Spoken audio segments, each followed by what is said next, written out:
The ship was cold. It was always cold. Taiho had been a prisoner for 11 months now. He still could not get used to the freezing air that filled every corner of the Keth flagship. The aliens liked it this way.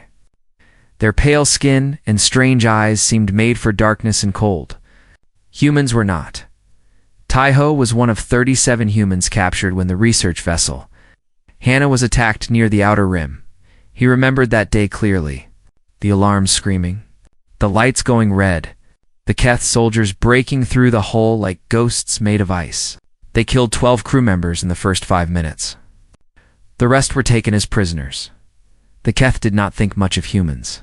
They called them primitive, emotional, weak. To the Keth, humans were like animals that could talk. Useful for simple work, but nothing more. Taiho was assigned to fix broken machines in the lower decks. It was hard work, dirty work, but it kept him alive. Many prisoners were not so lucky. He tried not to think about home. About the small apartment in Busan where he grew up. About his mother who died when he was 19. About the stars he used to watch from his window as a boy, dreaming of space.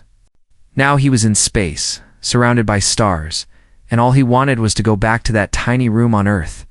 The queen of this ship was named Bella Taiho, had seen her only twice in 11 months. She was tall and thin, with skin that glowed faintly like moonlight. Her eyes were the color of broken glass, sharp and cold. She moved like water, smooth and silent. When she spoke, everyone listened. When she was angry, people disappeared. Taiho learned quickly to stay invisible. Do your work. Keep your head down. Do not speak unless spoken to. Do not look at the officers. Do not dream of escape. The Keth had technology humans could not understand. Their ships moved faster than light. Their weapons could turn a person to dust in seconds. There was no escape from this place. One evening, Taiho was working near the royal quarters. A water recycler had broken down and he was the only engineer available. He worked slowly, carefully, knowing that any mistake in this part of the ship could mean death. The royal family lived here. One wrong move and the guards would kill him without asking questions. The corridor was quiet. Too quiet. Taiho focused on his work, connecting wires and replacing filters. His hands were rough now, covered in small cuts and burns from months of labor. He barely noticed the pain anymore. Then he heard something strange crying. It was soft, almost hidden beneath the hum of the ship's engines. But Taiho heard it clearly. It was not the sharp clicking sound the Keth made when they were upset. This was different. Softer. Sadder. He knew he should ignore it. Whatever was happening, it was not his problem. Getting involved meant trouble. Trouble meant death. But the crying continued, and something inside Taiho could not walk away. He followed the sound down a narrow passage. The lights here were dim, casting long shadows on the metal walls. At the end of the passage, sitting alone on the floor, was a small figure. It was a child, a Keth child. She was tiny, no bigger than a 6-year-old human girl. Her skin was pale like her mother's, but softer somehow. Her eyes were large and wet with tears. She was shaking, hugging her knees to her chest, looking around with pure terror. Taiho's heart stopped. He recognized her. This was Nira, the daughter of Queen Vela, the princess of the Keth Empire, the most protected child in the entire fleet, and she was alone, lost, crying in a dark corridor. Every part of Taiho's brain screamed at him to leave. If anyone found him near the princess, they would kill him instantly. No questions, no trial. Just death. But she was so small, so scared. She reminded him of himself at that age, alone in the orphanage after his mother got sick, crying in corners where no one could see, waiting for someone, anyone, to notice him. No one ever did. Taiho took a slow breath. Then he walked toward her. The child saw him and froze. Her eyes went wide with fear. She had probably never been this close to a human before. To her, he must have looked like a monster from a scary story. Taiho knelt down slowly, making himself smaller, less threatening. He held up his hands to show he meant no harm. "It is okay," he said softly. I will not hurt you. Nira stared at him. She did not run. She did not scream. She just watched him with those big, wet eyes. Are you lost? Taiho asked. The child nodded slowly. Do you want me to help you find your way back? Another small nod. Taiho offered his hand. It was rough and dirty, covered in grease from his work. Not the kind of hand a princess should ever touch. But Nira looked at it for a long moment. Then, very slowly, she reached out and took it. Her fingers were cold and thin, fragile like glass. Taiho held her hand gently, afraid he might break her. Come, he said. I will take you home. They walked together through the corridors. Nira held his hand tightly, staying close to his side. She did not speak. Neither did Taiho. There was nothing to say. He just wanted to get her back safely before anyone saw them. But luck was not on his side. They turned a corner and found 4 guards waiting. Behind them stood Queen Vela herself. The guards raised their weapons instantly. Taiho felt his blood turn to ice. This was it. This was how he would die. Holding the hand of a child he was trying to help. Release her, one guard commanded Taiho. Let go of Nira's hand immediately. He dropped to his knees and lowered his head, the position of complete surrender. I found her lost, he said quickly. I was bringing her back. Nothing more. I swear. Silence. Long, terrible silence. Taiho waited for the shot. For the pain? For the end, it never came. Look at me, said a voice. Cold and sharp like winter wind. Taiho raised his head slowly. Queen Vela stood before him, her glass eyes studying him like he was an insect under a lens. Her face showed nothing. No anger, no gratitude. Nothing at all. She looked at her daughter. Nira had moved to her mother's side but kept glancing back at Taiho. He helped me, mother, Nira said quietly. I was scared. He helped me. Vela said nothing for a long moment. Then she waved her hand dismissively. Turn to your work, she told Taiho. Speak of this to no one. Taiho bowed low. Yes, your majesty. He stood and walked away on shaking legs. He did not look back.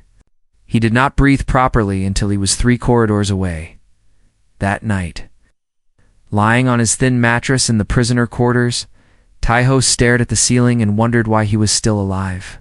The queen could have killed him, should have killed him, but she let him go. He did not understand.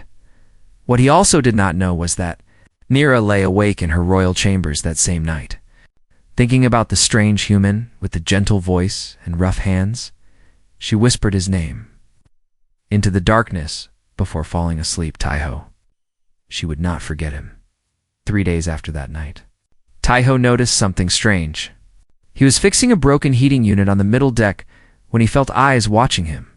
He looked up and saw a small figure hiding behind a column about 20 steps away. It was Nira. She ducked behind the column when he spotted her, but he could still see part of her pale dress. Taiho said nothing. He returned to his work, pretending he had not seen her. After a few minutes, she left as quietly as she had come.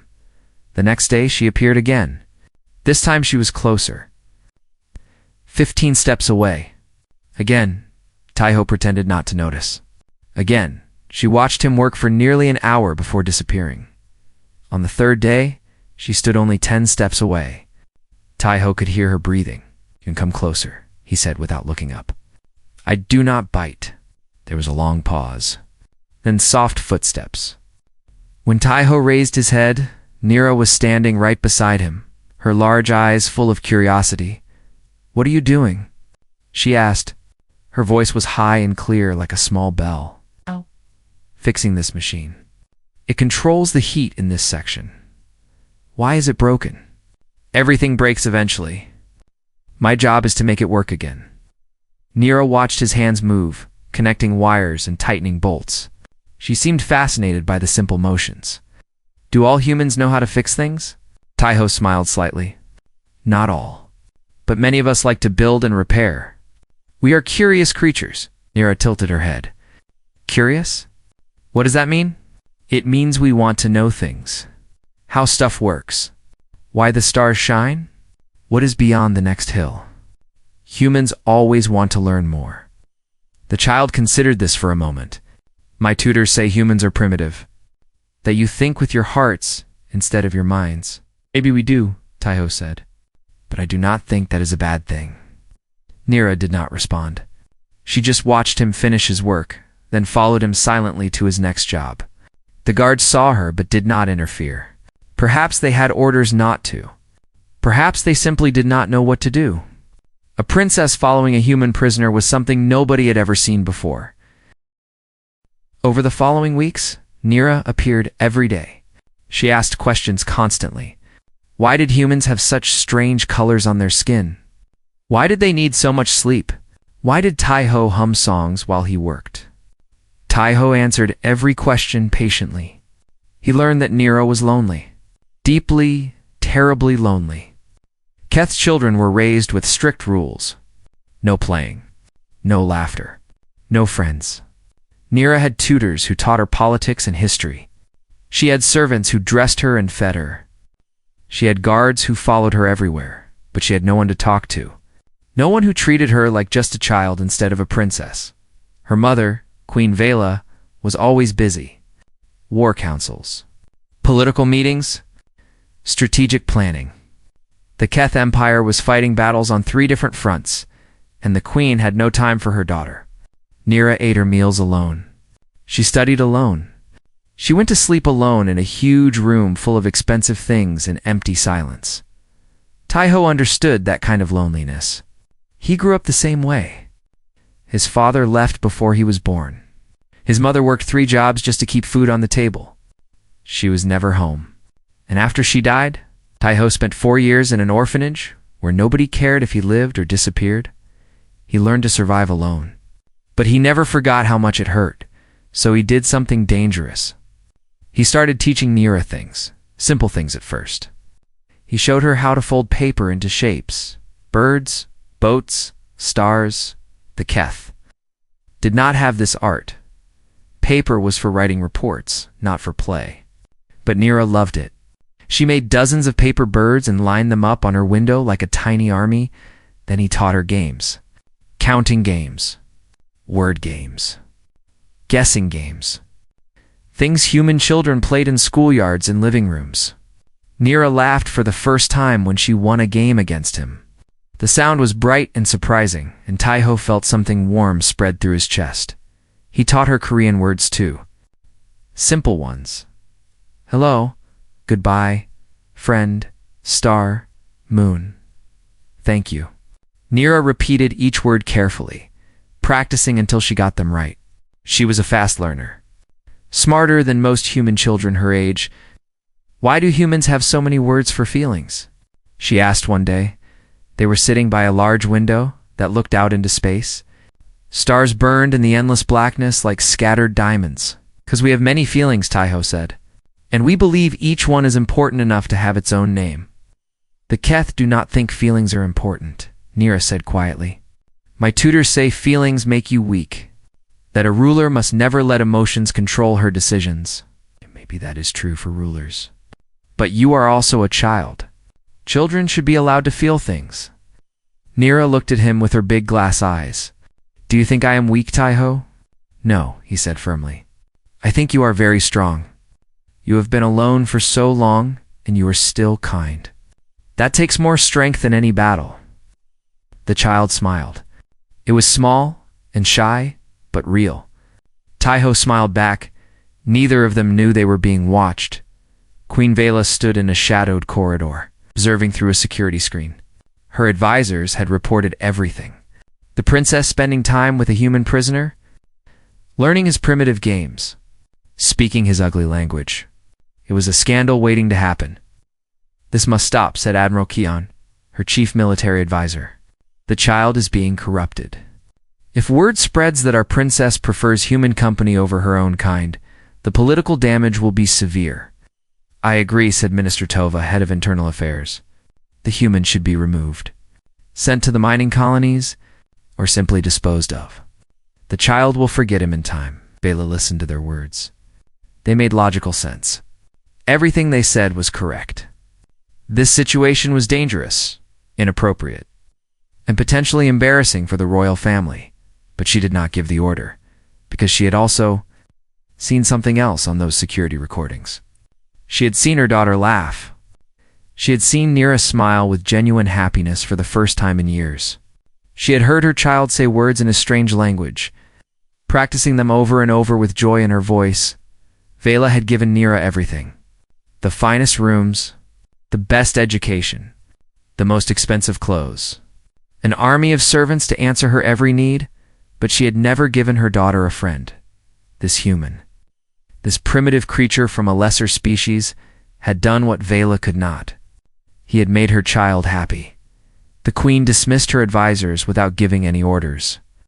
She sat alone in her chambers for hours, staring at the stars outside her window, thinking thoughts she had never allowed herself to think before. Perhaps the Keth were wrong about humans. Perhaps feelings were not weakness. Perhaps she had been a terrible mother. Meanwhile, in a storage room on the lower deck, Taiho was teaching Nira a new word. "This word is special," he said, folding a piece of paper into a heart shape. "It means something very important to humans." "What word?" Nira asked eagerly. "Friend," Taiho said. "Chingu. It means someone who cares about you and you care about them. Someone who stays with you even when things are hard." Nira took the paper heart carefully. "Chingu," she repeated. "Am I your Chingu, Taiho?" Taiho looked at the small alien child with the lonely eyes and the hungry heart. She was a princess. He was a prisoner. They came from different worlds, different species, different everything, but none of that mattered. "Yes," he said softly. "You are my Chingu." Nira hugged the paper heart against her chest and smiled the brightest smile Taiho had ever seen. Outside, the cold stars burned on, indifferent and eternal. But inside that small room, something warm was growing, something that would change everything.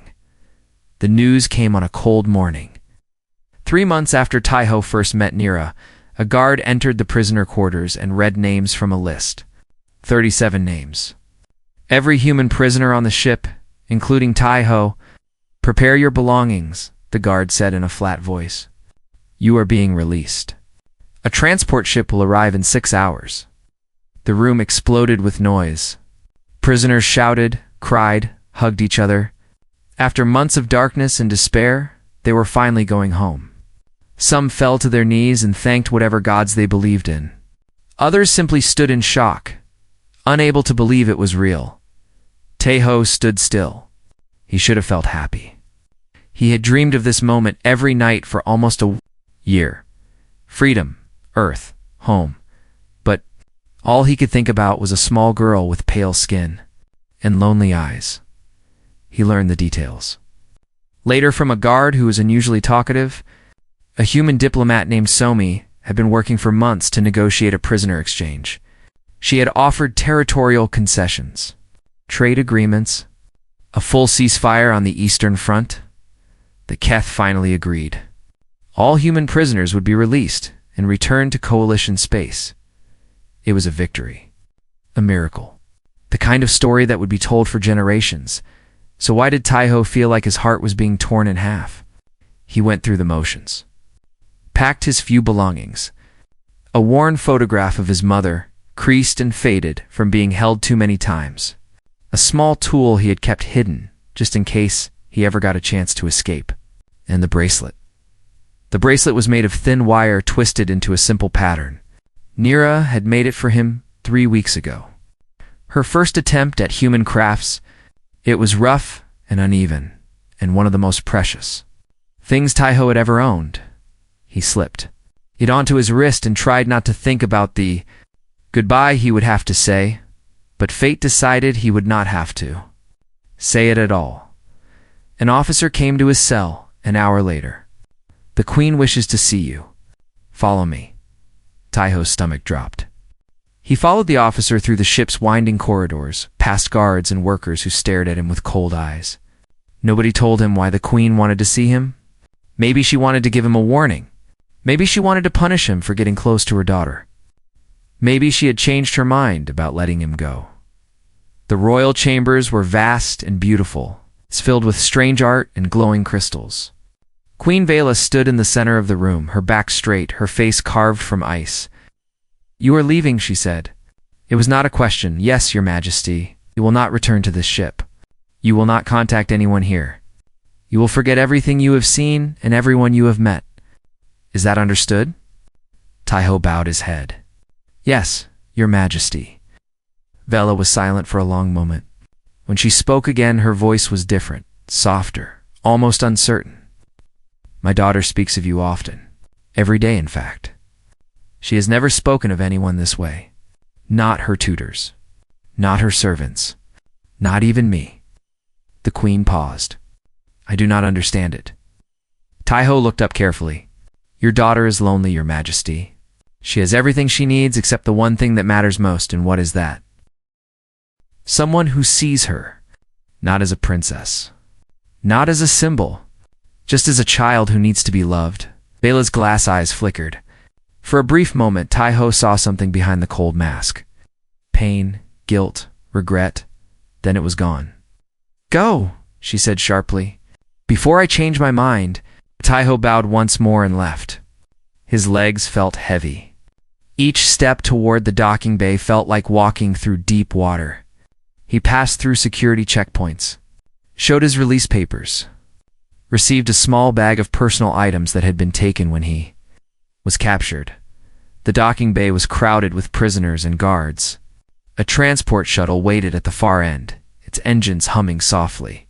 Human crew members stood at the entrance, welcoming the freed prisoners with warm smiles and open arms. Taiho walked toward the shuttle. 10 more steps, and he would be inside. 20 more minutes, and he would be in space, flying toward home. A few days and he would see Earth again. Feel real sunlight on his face. Breathe air that did not taste like recycled metal. He should have been running. Instead, he was barely moving. "Just go," he told himself. "She will be fine. She is a princess. She has servants and tutors and everything she needs. She will forget you in a week. A month at most." Children forget things easily. He did not believe a single word. 5 steps from the shuttle door. He could hear the other prisoners laughing inside. Someone was crying happy tears. Someone else was singing an old Earth song about going home. 3 steps. 2 steps. Ho. The scream cut through the noise like a knife.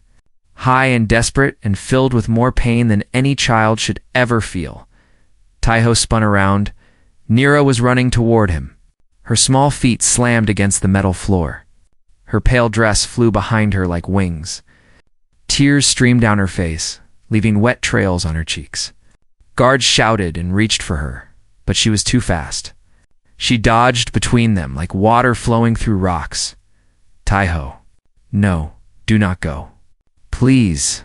The docking bay went silent. Every person, human and Keth alike, stopped what they were doing and stared.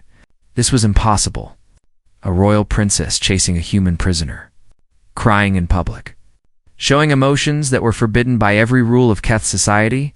Nira crashed into Taiho like a small wave hitting a shore. She wrapped her arms around his legs and held on with all her strength. "Do not go," she sobbed. "Please, please, do not go. I do not want you to go. You are my Chingu.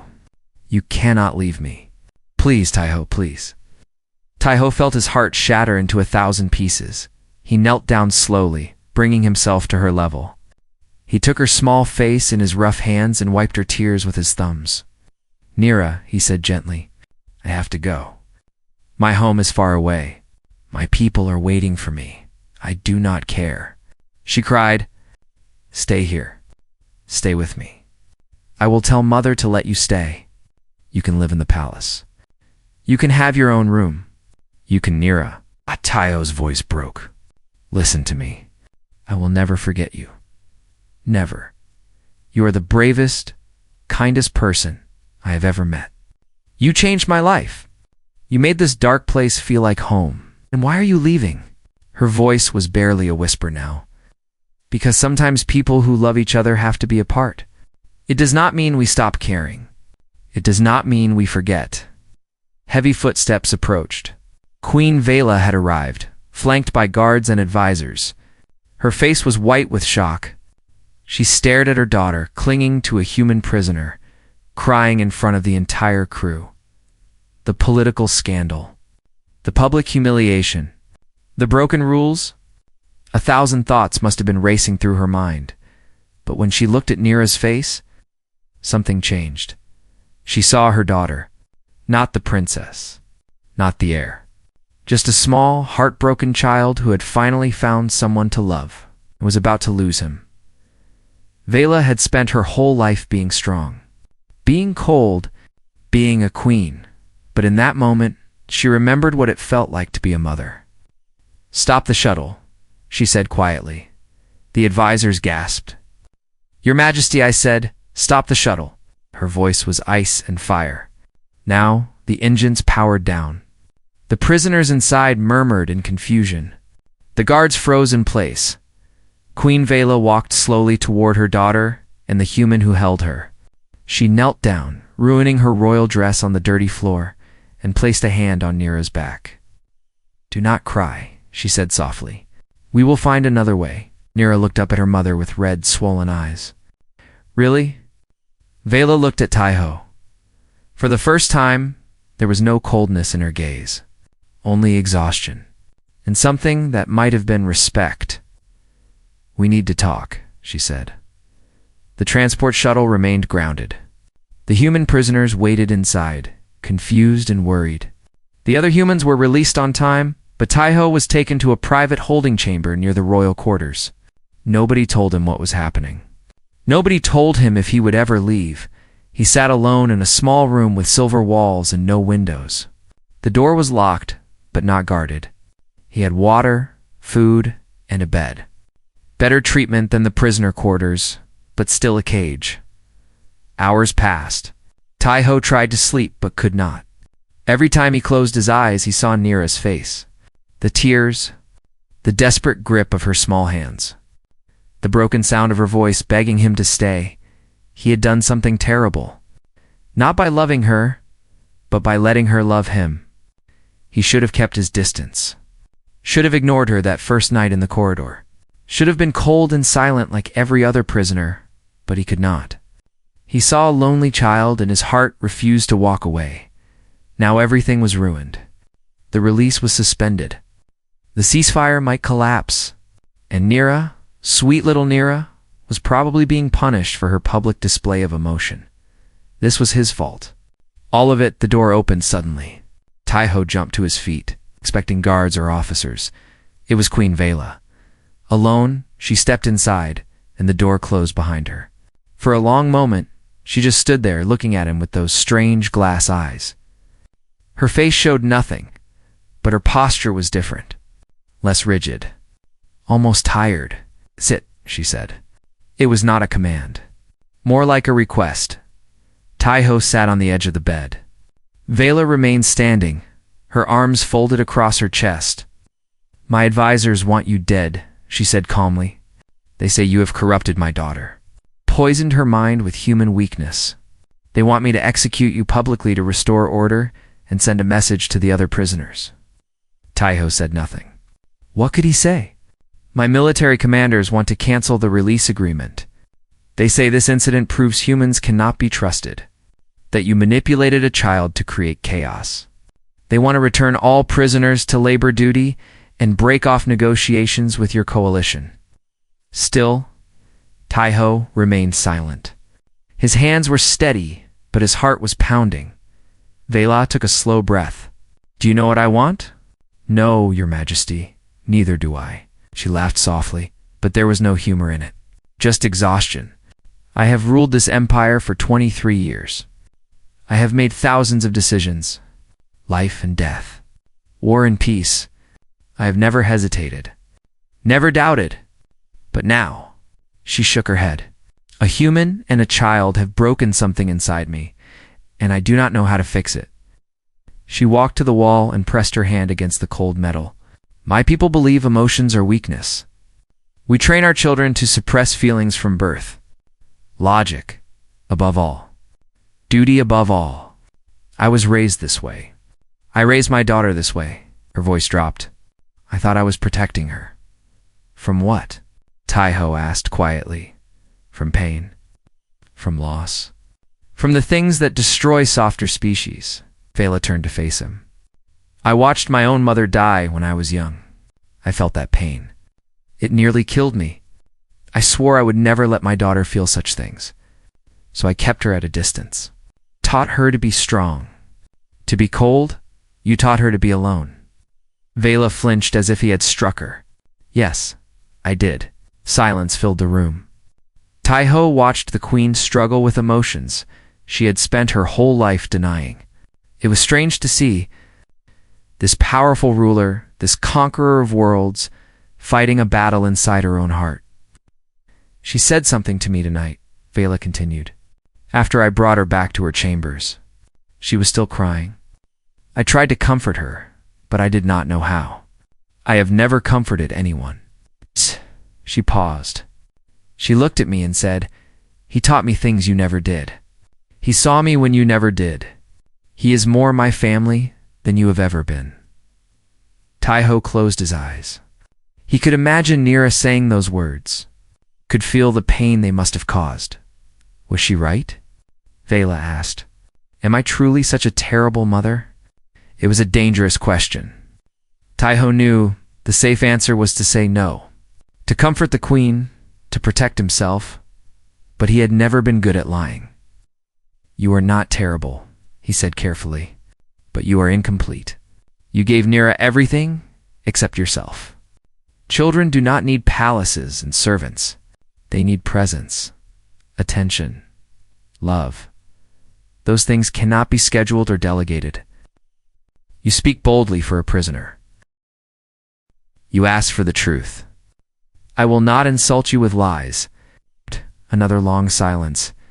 Then, slowly, something changed in the queen's face. The hardness cracked. The ice melted just a little. She looked suddenly older, smaller, more human. What did you do? She asked. What magic did you use to make my daughter love you so quickly? Taiho shook his head. There was no magic.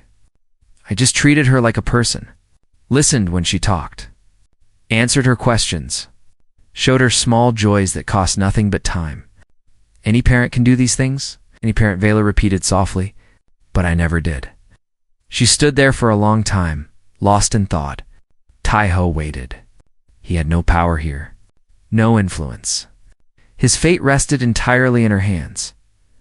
Finally, Vela spoke again. The human diplomat, Somi, has been calling every hour demanding an update. She threatens to break the ceasefire if you are not released. Your people are very loyal to their own. We try to be. I must make a decision. My advisors have given me 3 options. Execute you. Imprison you forever. Or release you and pretend none of this happened. She looked at Taiho with an expression he could not read. I have chosen none of these. Taiho's heart stopped. Then what? I have chosen a 4th option. One that my advisors will hate. One that will change everything. Vela walked toward the door, then stopped and looked back over her shoulder. Get some sleep. Tomorrow will be a long day, Your Majesty. What are you going to do? Vela allowed herself a small, tired smile. I am going to try being a mother. And perhaps if I do it correctly, I might also save 2 civilizations in the process. She left without another word. Taiho lay back on the bed and stared at the ceiling. His mind was spinning with possibilities. What did she mean? What was she planning? He did not know. But for the first time since this nightmare began, he felt something strange and unfamiliar. Hope somewhere in the royal chambers, Queen Vela entered her daughter's room. Nira was awake, sitting by the window. Holding a small paper bird that Taiho had made for her, Vela sat down beside her child. For a moment, neither of them spoke. Then Vela did something she had not done in years. She put her arm around her daughter and pulled her close. I am sorry, she whispered. I am so sorry. Nira looked up at her mother with wide, surprised eyes. Then she buried her face in Vela's chest and cried. And for the first time in her life, Queen Vela cried too. Outside, the stars burned on, ancient and uncaring. But inside that small room, something new was being born. something that would shake the foundations of an empire. Change was coming, and nothing would ever be the same. The announcement came the next morning. Every screen on the ship displayed the royal seal. Every speaker carried Queen Vela's voice. Keth officers stopped their work. Human prisoners gathered in common areas. Even the engines seemed to quiet down, as if the ship itself was listening. Citizens of the Empire, Vela began. I speak to you today not only as your queen, but as a mother who has learned a difficult truth. Tai-Ho watched from a small viewing room where guards had brought him. His heart was beating so fast he could feel it in his throat. For centuries we have taught our children that emotion is weakness, that compassion is failure, that connection to others makes us vulnerable. Vela paused. I believed these teachings. I raised my daughter by these principles. And in doing so, I nearly destroyed the one thing I love most in this universe. Murmurs spread through the ship. Keth officers looked at each other in confusion. This was not how queens spoke. This was not how leaders behaved. A human prisoner showed my daughter kindness when I did not. He gave her friendship when I gave her only duty. He taught her to laugh, to hope, to feel joy. Vela's voice was steady but heavy with emotion. I could have killed him for this. My advisors wanted me to. Instead, I choose to thank him. Tai-Ho's breath caught in his chest. Effective immediately, the human called Tai-Ho is no longer a prisoner of the Keth Empire. He is released not as part of any negotiation, but as a free citizen with full rights and protections. Furthermore, I am extending to him an official invitation to remain aboard this vessel as cultural liaison between our empire and the human coalition. The room exploded with noise. Guards shouted. Officers argued. Somewhere, Tai-Ho could hear human prisoners cheering, but Vela was not finished. I am also proposing a new program. An exchange of cultures between our peoples. Human educators, artists, and caretakers will be invited to live and work within the Empire. In return, Keth scholars will travel to human worlds to study and learn. We have spent too long fighting each other. It is time to try understanding instead. She paused, and when she spoke again, her voice was softer. My daughter taught me something important yesterday. She taught me that strength without love is empty, that power without connection is meaningless, that even a queen can be wrong. Another pause. I was wrong, and I am not too proud to admit it. The broadcast ended. For a moment, nobody moved. Then the door to Tai-Ho's room opened, and a young officer stepped inside. You are free to go, she said. The Queen requests your presence in the diplomatic hall for the formal ceremony. Tai-Ho stood on shaking legs. This is real? All of it? The officer nodded. There was something new in her eyes. Not the cold disdain Tai-Ho had grown used to. Something more like curiosity. Maybe even respect. It is real, she said. Everything is about to change. The ceremony took place that afternoon in the great diplomatic hall. Tai-Ho stood on a raised platform beside Somi, the human diplomat who had worked so hard for the prisoner release. She was a short woman with sharp eyes and a warm smile. She kept looking at Tai-Ho like he was some kind of miracle. I have been negotiating with the Keth for 3 years, she whispered as they waited for the Queen to arrive. 3 years of arguments, threats, small victories, and large failures. You changed everything in a few months. How? Tai-Ho shook his head. I did nothing. I just talked to a lonely child. That lonely child is a princess, and her mother rules an empire that has been our enemy for generations. You did not just talk to a child. You built a bridge between two worlds. Before Tai-Ho could respond, the great doors opened. Queen Vela entered, dressed in flowing silver robes that made her look like a living star. Beside her, holding her hand, was Nira. The little princess was beaming. Her eyes found Tai-Ho immediately, and her smile grew even wider. She looked happier than Tai-Ho had ever seen her. The ceremony was brief but powerful. Documents were signed. Promises were made. Tai-Ho officially accepted the position of cultural liaison, a title that had never existed before. He would serve as a bridge between humans and Keth, helping both sides understand each other better. When it was over, Nira broke away from her mother and ran to Taiho. She threw her arms around him and hugged him tight. "You are staying," she said into his chest. "You are really staying." "I am staying," Taiho said, hugging her back. "I told you I would never forget you. I knew you would not." Nira pulled back and looked up at him with shining eyes.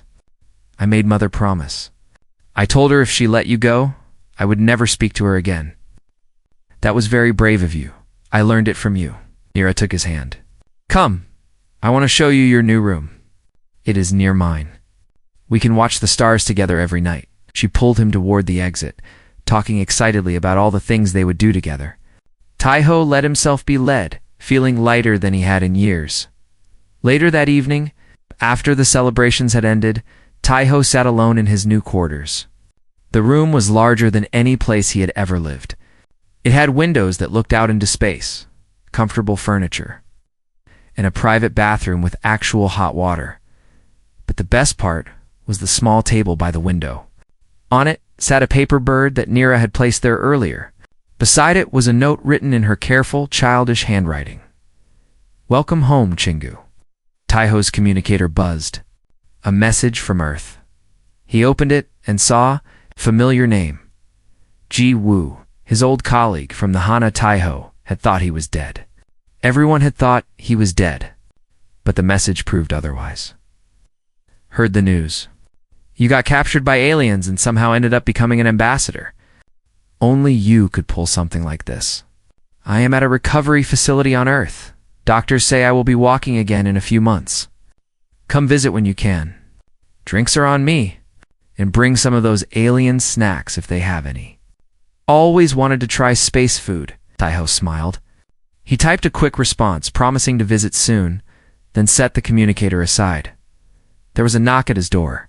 He opened it to find Nira standing there, holding a data pad. "I cannot sleep," she said. "Can you teach me another Korean word?" Taiho smiled and stepped aside to let her in. They sat together by the window, looking out at the endless ocean of stars. "What word do you want to learn tonight?" Nira thought for a moment, her face serious with concentration. "The word for family. I heard humans have a special word for it." Taiho felt his throat tighten. He looked at this small, alien child who had somehow become the most important person in his life. This lonely princess who had broken through walls he did not even know he had built. "Gajak," he said softly. "It means the people you belong to. The people who belong to you? Not because of blood or duty, but because of love." Nira repeated the word carefully. "Gajak." She smiled. "I like that word. It sounds warm." "It is warm," Taiho said. "It is one of the warmest words we have."